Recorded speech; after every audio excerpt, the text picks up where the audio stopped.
Listen closely because this is not just an ancient story. This is a call to every heart that has ever faced loss, uncertainty, or the fear of starting again. If you have ever wondered whether faithfulness still matters in a broken world, then stay with this story. Let it speak to you. Let it change you.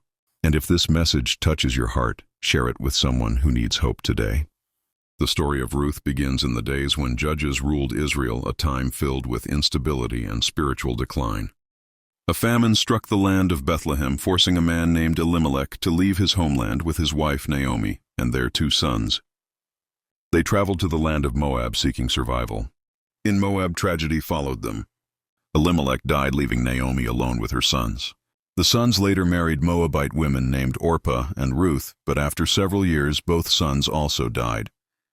Naomi was left broken, grieving, and far from home with 2 widows beside her. When Naomi heard that the Lord had provided food again in Bethlehem, she decided to return. She urged her daughters-in-law to remain in Moab and rebuild their lives. Orpah wept and turned back, but Ruth refused to leave. Ruth spoke words that have echoed through history, words of deep loyalty and faith. She declared that wherever Naomi went, she would go, and wherever Naomi stayed, she would stay. She vowed that Naomi people would be her people, and Naomi God would be her God. With that decision, Ruth stepped into an unknown future, guided only by faith and love. When they arrived in Bethlehem, the town stirred with curiosity. Naomi was overwhelmed by sorrow and asked to be called bitter, because she believed her life had been emptied by loss. Yet even in her pain, God was already working quietly through Ruth. As poor widows, they depended on kindness for survival. Ruth went to glean in the fields, gathering leftover grain to feed them. She happened to work in the field of Boaz, a wealthy and honorable relative of Elimelech. Boaz noticed Ruth immediately. He had heard of her loyalty and kindness toward Naomi. He treated her with respect, protected her from harm, and instructed his workers to leave extra grain for her. Ruth was amazed by such favor. Boaz reminded her that her faithfulness had not gone unnoticed by God, and that the Lord would reward her trust. Naomi, seeing hope again, guided Ruth with wisdom.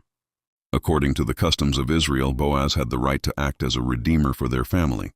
Ruth humbly approached Boaz and asked him to spread his protection over her life. Boaz responded with integrity and kindness. He promised to redeem her if another closer relative declined the responsibility. At the city gate, Boaz publicly settled the matter and secured the right to redeem Ruth. He married her, and God blessed their union. Ruth gave birth to a son named Obed. This child became the grandfather of King David, placing Ruth, a foreign woman, once widowed and poor, into the royal lineage that would one day lead to Jesus Christ. Naomi, who once believed her life was empty, now held her grandson with joy. The women of Bethlehem praised God, declaring that Ruth was better to Naomi than 7 sons.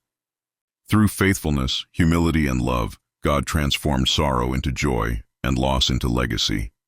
The story of Ruth reminds us that God sees the faithful choices made in secret places.